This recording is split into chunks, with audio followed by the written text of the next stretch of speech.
Les priorités, les Français la connaissent, hein. Il y en a trois. La première, c'est la loi de confiance envers la démocratie, qu'on va commencer à travailler très rapidement. Puis la loi travail cet été.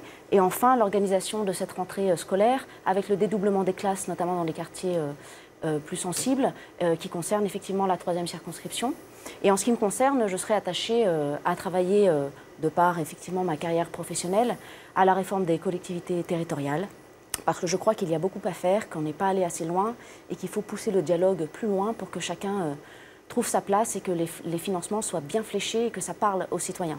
Puisque vous l'avez évoqué, effectivement, vous travaillez à la mairie de Moirans. Oui. Est-ce qu'il y a un vivier ou une école de formation des futurs politiques, puisque Julien Paulat, Loïc Raymond, maire de Vorep, Julien Paulat, maire de Voiron, Luc Raymond, oui, pardon, sont issus, ont travaillé aussi à la mairie de Moirans sous la houlette de M. Simonet. Oui, effectivement. Écoutez, je crois qu'il y a à la fois, je pense qu'il repère bien ses collaborateurs. Je crois que effectivement le destin de chacun le retient. Et puis, je crois aussi qu'il a ce sens du dialogue et de faire émerger le meilleur en chacun d'entre nous.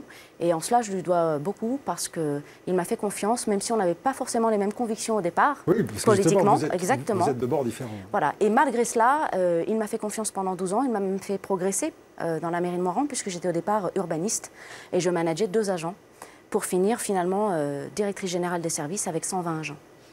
L'origine de l'engagement et de la décision de briguer cette investiture et un siège de député, où il commence?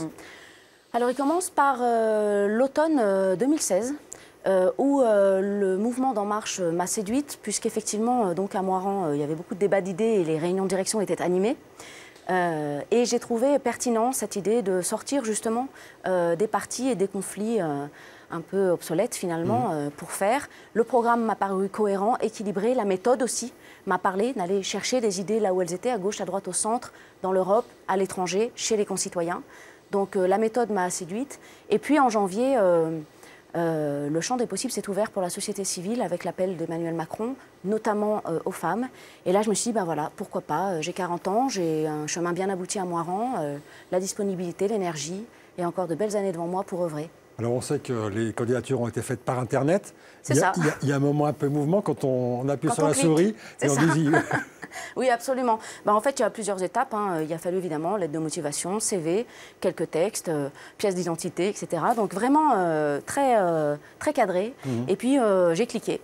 J'ai cliqué et très immédiatement, j'ai fait le choix de rencontrer Didier Rambaud pour avoir un peu son avis par rapport à la crédibilité de ma candidature. Parce qu'évidemment, quand on est la société civile, moi, ayant quand même beaucoup de respect pour le monde politique et les hommes politiques, je me dis, est-ce que moi, c'est crédible, qui je suis, mon parcours?